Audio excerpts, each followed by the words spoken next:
اس کو ادا کرنا یہی بندگی ہے.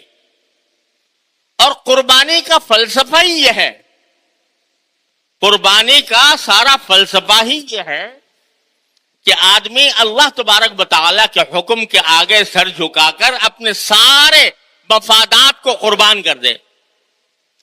یہ قربانی کس کی یاد میں ہو رہی ہے بھائی؟ سب مسلمان جانتے ہیں. کس کی یاد میں؟ حضرت ابراہیم علیہ السلام اور حضرت اسماعیل علیہ السلام. اب اچانک ابراہیم علیہ السلام کو حکم آ جاتا ہے کہ اپنے پیارے چہیتے بیٹے کو قربان کر دو، ذبح کر دو. پلٹ کے ابراہیم علیہ السلام نے یہ نہیں پوچھا یا اللہ میاں یہ میرے بیٹے نے کیا قصور کیا ہے؟ نابالغ بچہ ہے. نابالغ بچہ جو ہوتا ہے وہ تو جہاد کی حالت میں بھی، جنگ کی حالت میں بھی اس کو مارنا جائز نہیں ہے. اور یہ نہ جنگ کی حالت ہے نہ کچھ ہے، نہ اس نے کوئی گناہ کیا ہے، یہ معصوم بچہ ہے، کیوں قربان کروں اس کو؟ اللہ تعالیٰ سے پلٹ کے نہیں پوچھا.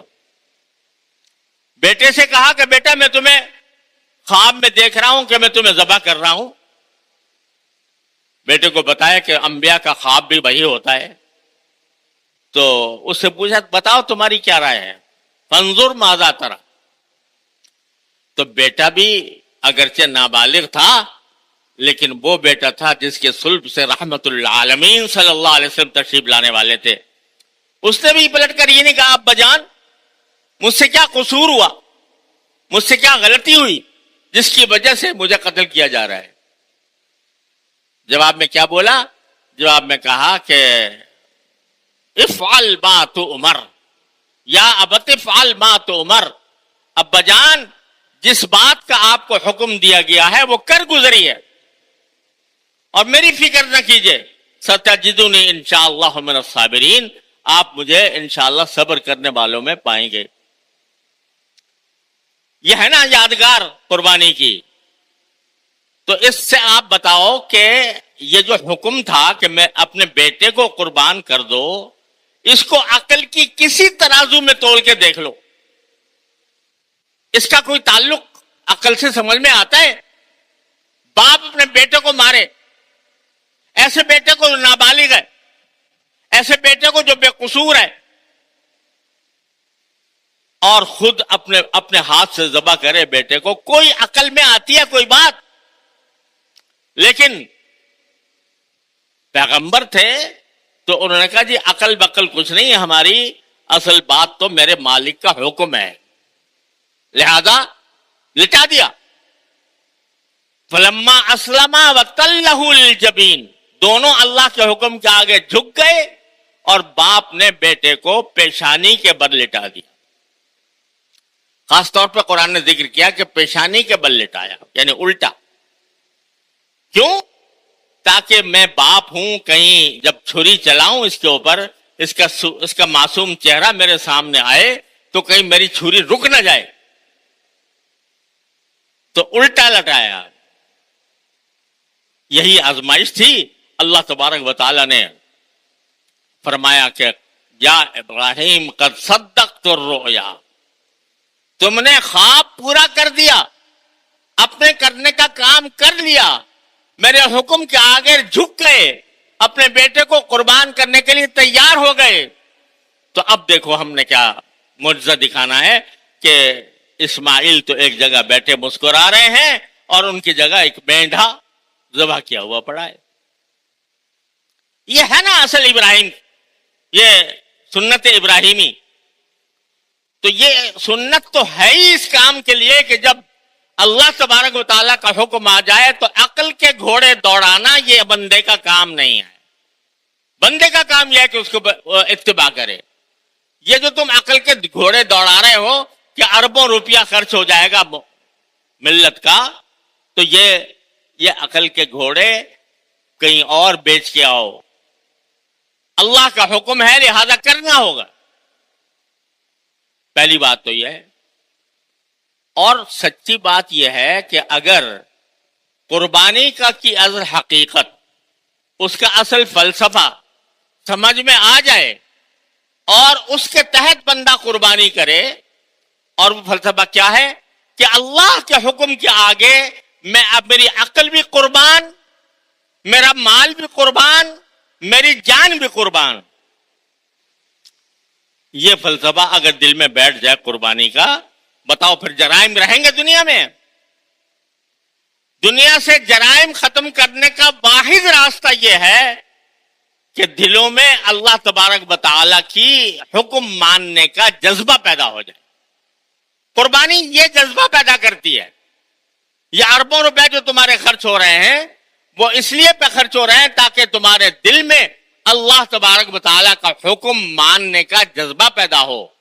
اگر یہ جذبہ پیدا ہو گیا تو نہ تم سے ظلم ہوگا، نہ تم سے زیادتی ہوگی، نہ تم سے کسی کی حق تلفی ہوگی. لیکن ہم لوگ جب قربانی کرتے ہیں تو یہ تصور ذہن سے اوجھل رہتا ہے. بس ایک سمجھتے ہیں کہ رسم ہے، لہذا بسم اللہ پڑھ کے ذبح کر دیا، گوشت کھا لیا، گوشت کے مزے اڑا لیے. اور یہ تصور جو ہے کہ اللہ کے حکم کو ماننا ہی بندے کا اصل کام ہے، یہ بات ذرا ذہن سے اوجھل ہو جاتی ہے. لیکن اگر صحیح معنی میں ہم قربانی کریں تو دیکھو کہ جب قربانی کرتے ہیں تو کیا کہتے ہیں؟ ان صلاتی و نسکی و محیای و مماتی للہ رب العالمین.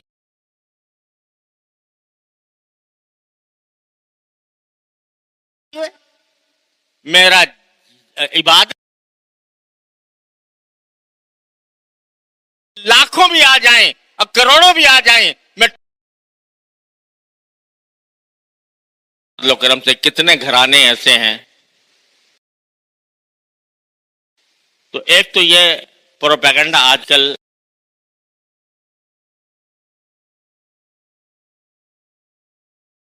جس کے ذمے قربانی واجب ہے وہ قربانی ادا کرے.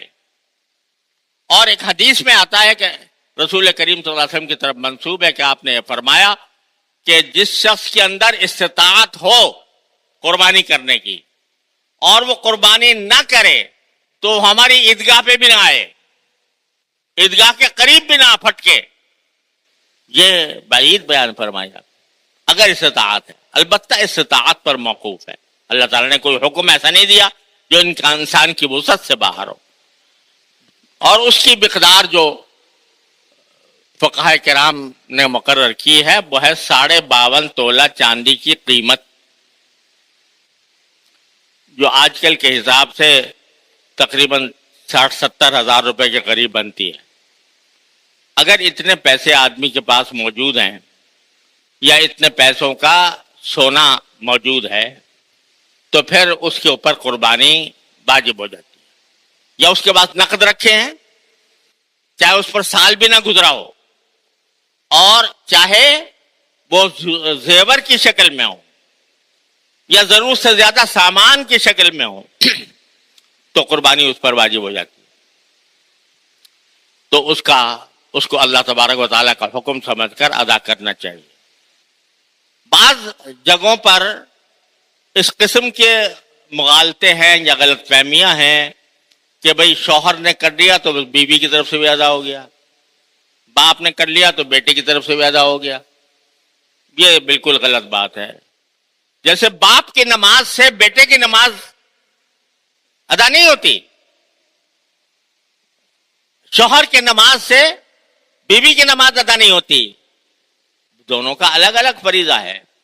شوہر کا الگ فریضہ ہے کہ نماز پڑھے، بیوی کا الگ فریضہ ہے کہ نماز پڑھے. تو ایک کا دوسرے سے کوئی تعلق نہیں. اسی طرح اگر گھر میں ایک سے زیادہ افراد ہیں اور ہر ایک صاحب نصاب ہے، یعنی ہر ایک کے پاس گنجائش ہے قربانی کرنے کی، تو پھر ہر ایک کے ذمے الگ قربانی واجب ہے.